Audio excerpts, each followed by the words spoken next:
kulanti wanaagsan dadkana dhageysanayo meel kastood caalamka ka joogtaan. Wararkan caawadiin haynana waxaa ugu waaweyn madaxweynuhu waqtigiisu dhamaaday Maxamed Cabdullaahi Farmaajo ayaa lagu soo waramayaa inuu dhammaan kala diray taliyaasha ciidamada.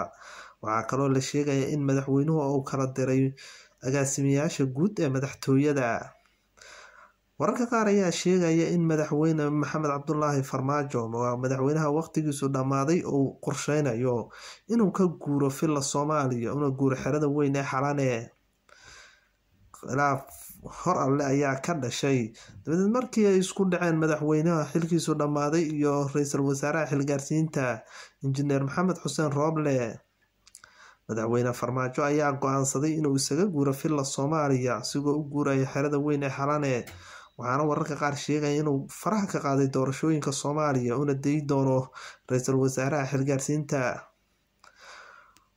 wararka kale oo idin haynana waxaa ka mid ah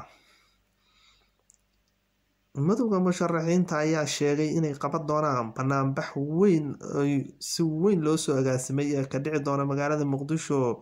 banaanbaxan ayaa walaac badan ku dhaliyay madaxweynaha waqtigiisu dhamaaday Maxamed Cabdullaahi Farmaajo. banaanbaxa weynna waxaa qabanqaabinaya madowga musharaxiinta iyagoo amnigiisana la wareegi doona. wararka qaar ayaa sheegaya in 1500 oo askari oo ka tirsan ciidamada gaarka ee ilaalada musharaxiinta loo diyaariyay inay amniga sugaan madowga musharaxiinta iyo dadka banaanbaxaya. wararka kale oo idin haynana waxaa ka mid ah gudoomiyaha gobolka Banaadir Cumar Finish ayaa lagu soo waramayaa isaguna inuu xilka iska casili doono saacadaha soo socda iyadoo lagu waramayo in Cumar Finish oo garwaaqsaday in waqtiga xilligan uu ku dhacay saacadu in uu iska ag joogo madaxweynaha waqtigiisu dhamaaday Maxamed Cabdullaahi Farmaajo.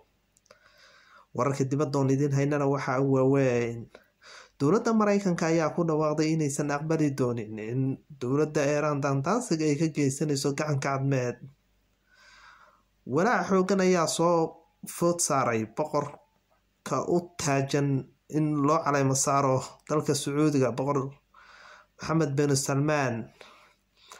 bin Salmaan ayaa loo heystaa arrimo ka baxsan bini'aadanimada oo ka geysta dalka Sacuudiga iyo dilkii Jamaal Khashoggi.